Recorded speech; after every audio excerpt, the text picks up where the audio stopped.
আপনারা কে বলার যে মসজিদে আমি ইমামতি করতে পারবো না? সেখানে যদি স্থানীয় মসজিদ কমিটির কেউ বলতেন আমরা মেনে নিতাম, নামাজই পড়াতাম না আমি।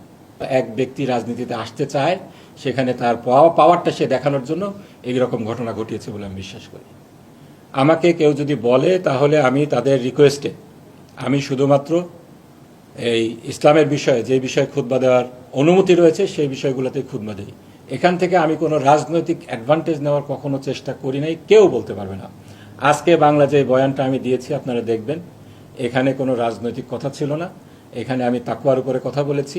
এই যে আমাদের দেশে ন্যাচারাল ডিজাস্টার হচ্ছে, বৃষ্টি হচ্ছে, বন্যা হচ্ছে, এগুলোর থেকে আল্লাহ আমাদেরকে কি শিক্ষা নিতে বলেছেন সেটার বিরুদ্ধে কথা বলেছি, সেটার ব্যাপারে কথা বলেছি।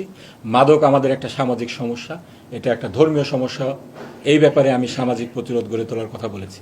এখানে কোনো রাজনীতির কথা বলি না, রাজনীতির কথা এখানে আসিও নি। সেখানে নামাজের বাংলা খুতবা শেষ হওয়ার পরে আরবি খুতবা দেওয়ার আগে এরকম একটা ঝামেলা করা, আক্রমণ করা মুসল্লিদের উপরে, এটা আসলে কোনো ভালো উদ্দেশ্য নিয়ে তারা করে নাই। এক্ষেত্রে আমাদের কোনো রাজনৈতিক বিষয়টাকে তারা প্রতিহত করতে যায়নি। তারা নিছক তাদের রাজনৈতিক স্বার্থ চরিতার্থ করার জন্য এক ব্যক্তি রাজনীতিতে আসতে চায়, সেখানে তার পাওয়ারটা সে দেখানোর জন্য এইরকম ঘটনা ঘটিয়েছে বলে আমি বিশ্বাস করি। এগুলা ফ্যাসিবাদী আচরণ। আমি বিএনপির বন্ধুদের বলবো, আপনাদের শুভবুদ্ধির উদয় হোক।